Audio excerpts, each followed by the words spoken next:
Capítulo 10. Transmutación. Estudiada ya la producción del poder regenerador y la prudente continencia de la energía sexual, trataremos ahora de la tercera fase de la práctica de la regeneración, o sea, del sentido en que se ha de aplicar la transmutada energía. 3. Dirección de la transmutada energía sexual. Hemos llegado al punto referente al empleo de las fuerzas psíquicas en la acertada distribución de las secreciones internas y de la energía sexual por todo el organismo. En pocas palabras puede compendiarse la esencia del método, dejando los pormenores al criterio de cada cual, pues poco riesgo hay de extravío una vez comprendidos los principios fundamentales, que son los siguientes. Primero, forjad en la mente la clara, definida e inequívoca idea de que en las glándulas genitales se acumula copiosa cantidad de regeneradora energía. Segundo, imaginad con clara, viva y fija representación mental la presencia en vuestro organismo de la regeneradora energía latente en las secreciones internas de las glándulas genitales.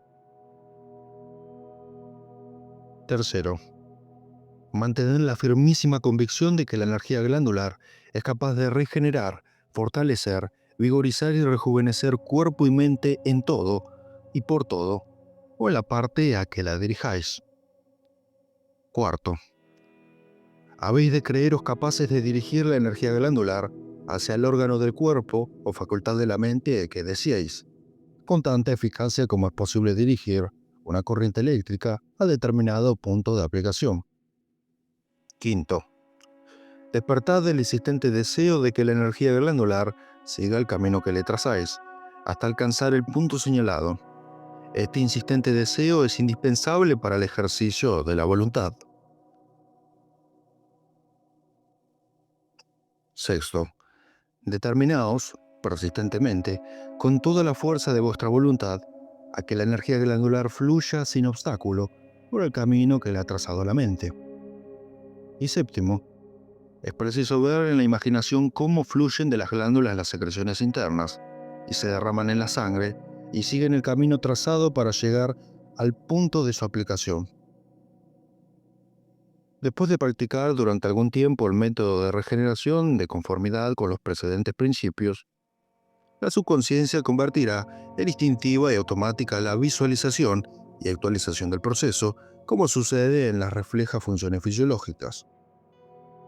Para intensificar la actividad mental, debe dirigirse la corriente al cerebro, para mejorar la respiración, a los pulmones, para aumentar la fuerza muscular, al músculo correspondiente, para vigorizar las funciones digestivas, al estómago y los intestinos, y así respectivamente al órgano que se desee vigorizar. Muy ventajoso les ha resultado a algunos combinar el método de la respiración rítmica con el de la dirección deliberada de la energía regeneradora.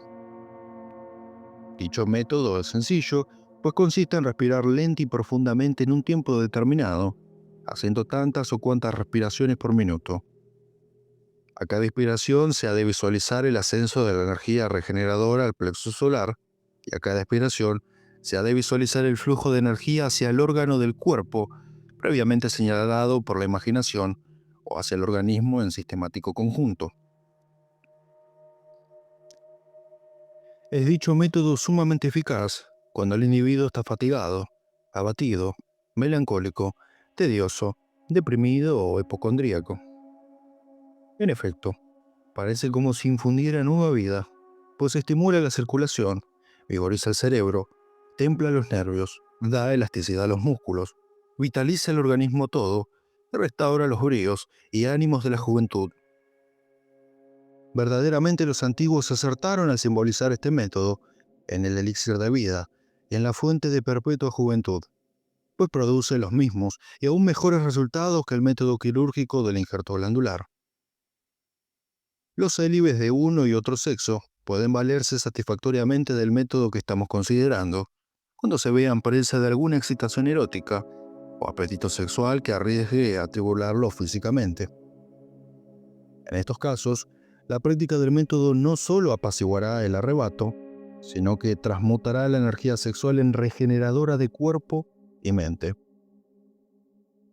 Si los púberes conocieran este método y se les enseñara a practicarlo, no caerían en los funestos vicios solitarios y otras aberraciones sexuales que arruinan su salud y estropean de por vida su carácter. En vez de las amenazas, castigos y represiones que estrujan los nervios sin lograr la enmienda, los curaría radicalmente de sus vicios la acertada transmutación de la energía sexual. Si los educadores y moralistas acompañaran sus preceptos y exhortaciones con la práctica enseñanza de este método, mucho más eficaz y fructífera fuera su labor.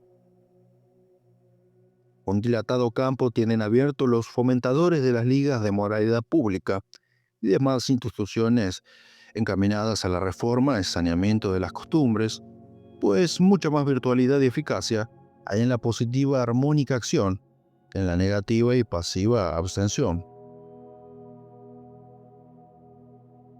El método que consideramos es un expedito camino para las personas de ardiente temperamento que deseen desarrollar algún vicio de lujuria y llevar una vida casta, con posibilidad de vencer las tentaciones que por doquiera las asaltan. Es un método de moralidad tanto más eficaz que los preceptos de educación cívica, social y religiosa.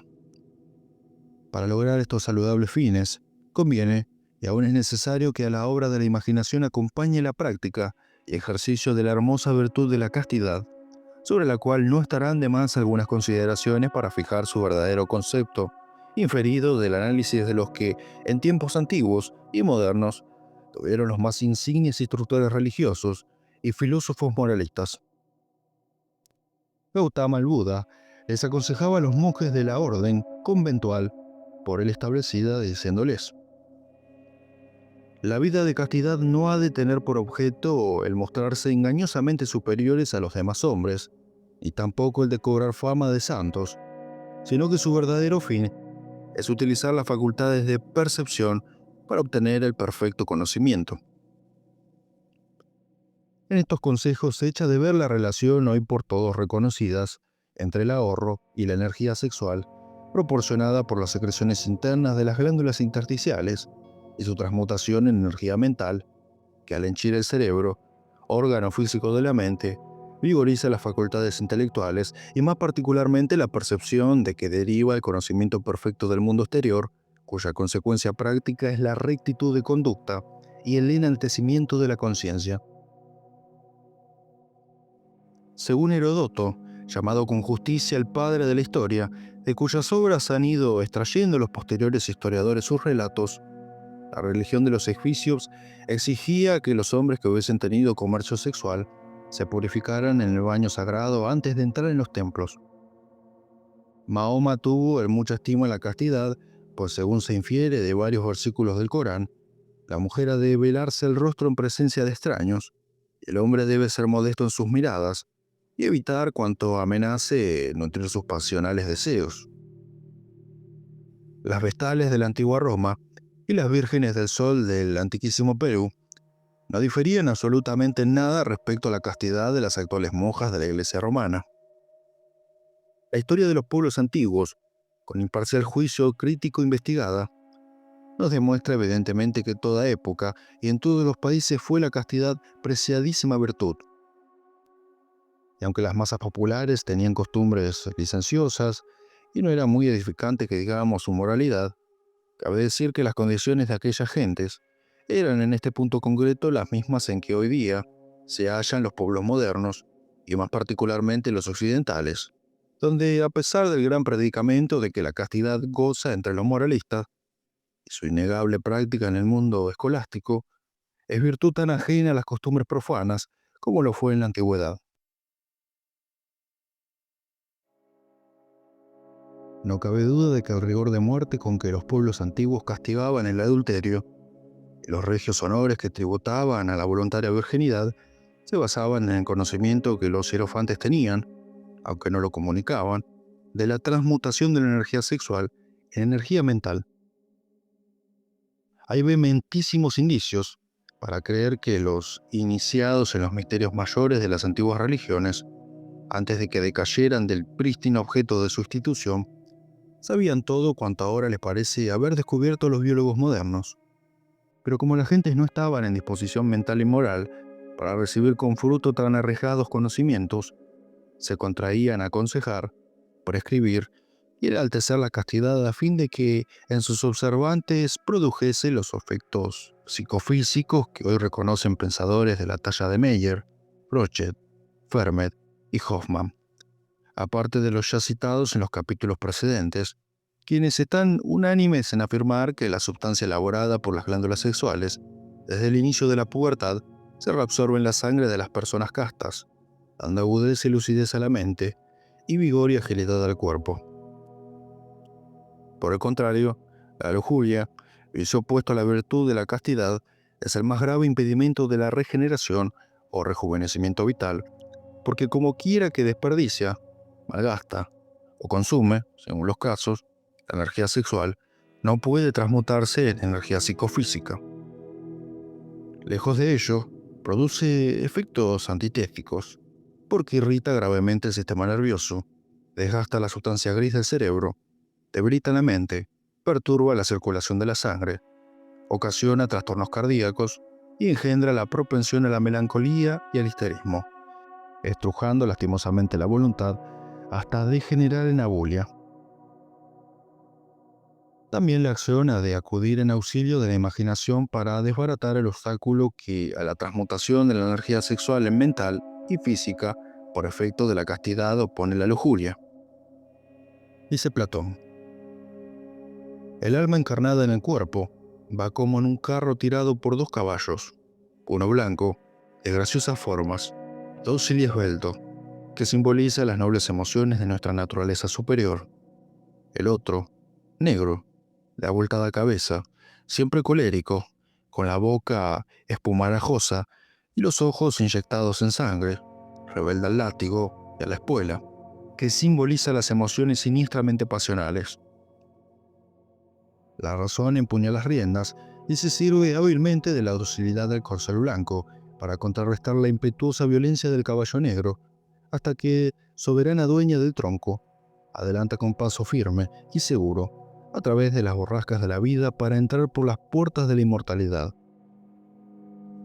La actividad que más eficazmente auxilia a la obra de la imaginación es la aplicada a los ejercicios físicos, que bien dirigidos y metódicamente realizados regulan las funciones de la mente, robustecen la voluntad e influyen favorablemente en el sistema nervioso, refrenando los ímpetus de la naturaleza inferior, de donde la mayor facilidad en observar la continencia, de que deriva la transmutación de la energía sexual en física y mental. Ni la imaginación ni la voluntad bastan por sí solas para obrar conforme al buen entendimiento contra los impulsos de la concupiscencia que arrastra los deleites sexuales. Tanto la voluntad como la imaginación necesitan un auxiliar fisiológico que contribuya a su eficacia mental y moral, porque también interviene el elemento fisiológico en el incentivo de la concupiscencia. Dicho auxiliar son los deportes higiénicos, los ejercicios gimnásticos y respiratorios, el régimen alimentario con abstención de manjares excitantes y bebidas alcohólicas, y la rítmica alternativa del trabajo y el descanso. Este método de dominar el cuerpo sujetándolo a las naturales leyes de la vida es el más lógico, racional, científico y saludable para coadyuvar a la actividad de la mente en la transmutación de la energía sexual. Es el método positivo en contraposición al negativo por artificioso y nocivo, que se vale de la mortificación del cuerpo o con ayunos, cilicios, azotes y otras maceraciones igualmente absurdas para reprimir los incentivos de la concupiscencia. Mayor eficacia tiene el primer método porque el dominio del cuerpo resulta entonces de la influencia de la mente que, dirigida por la voluntad, lo somete a los disciplinarios ejercicios, que nada tienen de disciplinantes, cuyo resultado es la conjugación de los factores fisiológicos, con arreglo a los principios de la psicofísica, mientras que la tortura y maceración del cuerpo, según las abominables prácticas medievales, dan un resultado artificioso, ficticio, en que por no intervenir directamente el pensamiento ni la voluntad, queda el cuerpo temporáneamente dominado como potro salvaje bajo la acción del látigo y la espuela, pero dispuesto a rebelarse de nuevo en cuanto cesan los morbosos efectos de la mortificación. Volviendo a la influencia de la mente en la producción del poder regenerador, o sea, de las secreciones de las glándulas intersticiales y de su transmutación en energía mental, es muy significativo el episodio de la historia de Jacob, relatada por el Génesis, que corrobora lo dicho en los anteriores capítulos respecto al intuitivo conocimiento que tenían los antiguos de la influencia de la imaginación con sus representaciones mentales en las funciones de la sexualidad. Refiere el sagrado libro inspirado por Dios, según los teólogos. Por cierto, lo refiere sin rebuscados eufemismos, que cuando Labán, agradecido a los servicios de su sobrino Jacob, le dijo que él mismo se señalará salario. Respondió el futuro patriarca diciendo que se contentaba con escoger para sí de los rebaños del tío todas las reses de piel manchada. Aceptó Labán la proposición y echó como queda dicho fuese Jacob con el adquirido rebaño, junto con el restante de su tío, para apacentarlo en pago de su salario. Pero Jacob descortezó varas de álamo, avellano y castaño, hasta mondarlas en su albura y las puso en los abrevaderos, de modo que la viesen las ovejas, las cuales parían después de resentadas de piel manchada, que según lo estipulado pasaban a engrosar el rebaño de Jacob.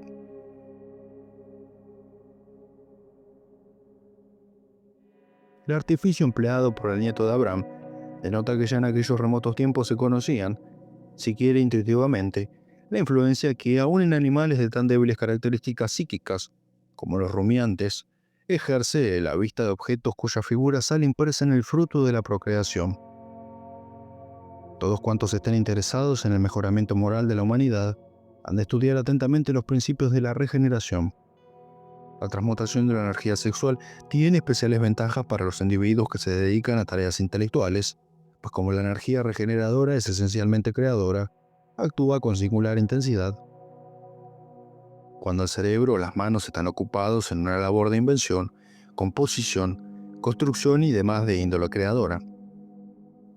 Los literatos, cuentistas, artistas y en general cuantos se comprenden en la moderna denominación de intelectuales pueden recibir grande beneficio del método de regeneración, porque además de su intrínseca virtualidad, proporciona muy valiosas insinuaciones que sabrán aprovechar los capaces de comprenderlas.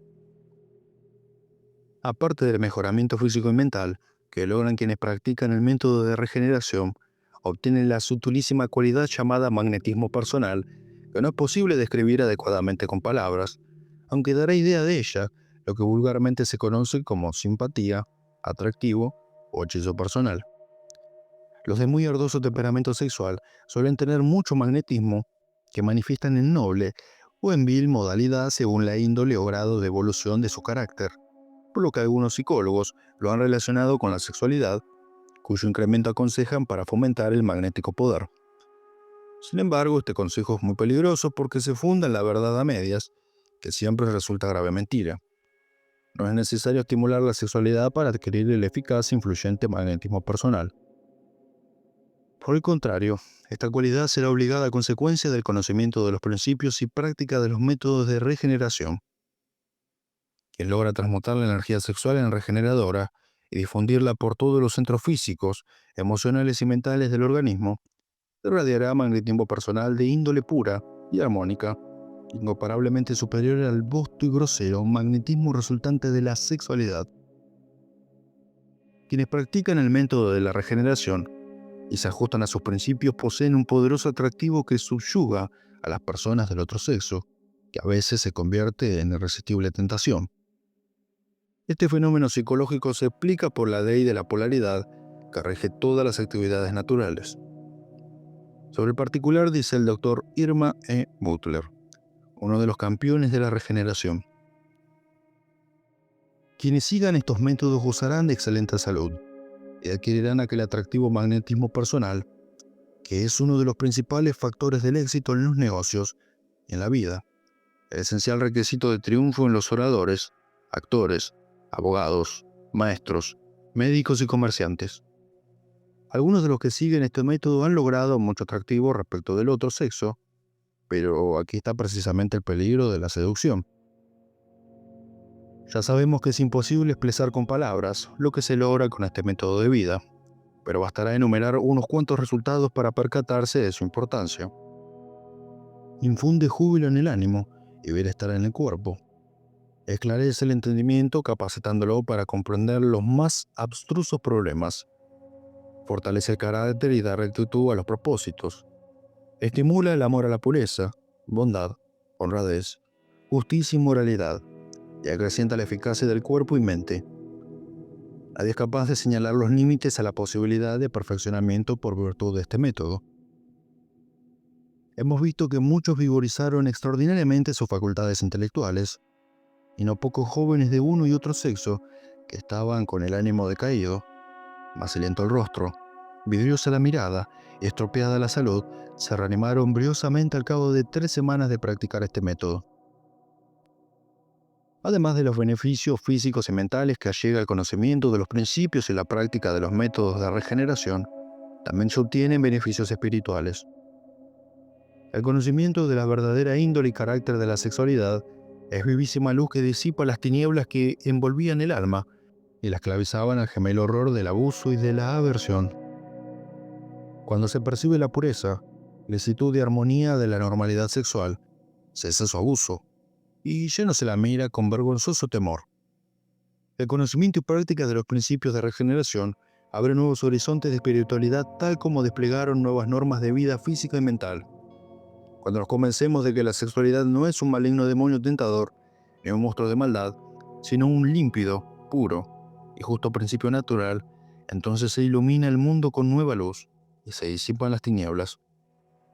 Entonces se desvanece el funesto concepto de un mundo medio bueno y medio malo, y se vislumbra un mundo de justicia en que el mal es la sombra del bien, la consecuencia de no comprender o no aplicar debidamente el bien. Entonces podemos decir en verdad que Dios está en el cielo y la justicia reina en la tierra. Esperamos haber expuesto en este libro el importantísimo tema del poder regenerador y del rejuvenecimiento vital desde un punto de vista muy distinto, pero muchísimo mejor situado que los que se colocan torcidamente sus prejuiciosos adversarios y sus fanáticos defensores. Ya era hora de representar el sano, equilibrado, armónico y justo medio de las enseñanzas, principios y métodos del poder regenerador. Bien sabemos que no hemos hecho más que rozar la superficie de este dilatado campo de pensamiento y acción, pero al menos habremos llamado hacia este campo la atención de muchos que ignoraban su existencia o lo hubiesen esquivado a causa de arraigados prejuicios.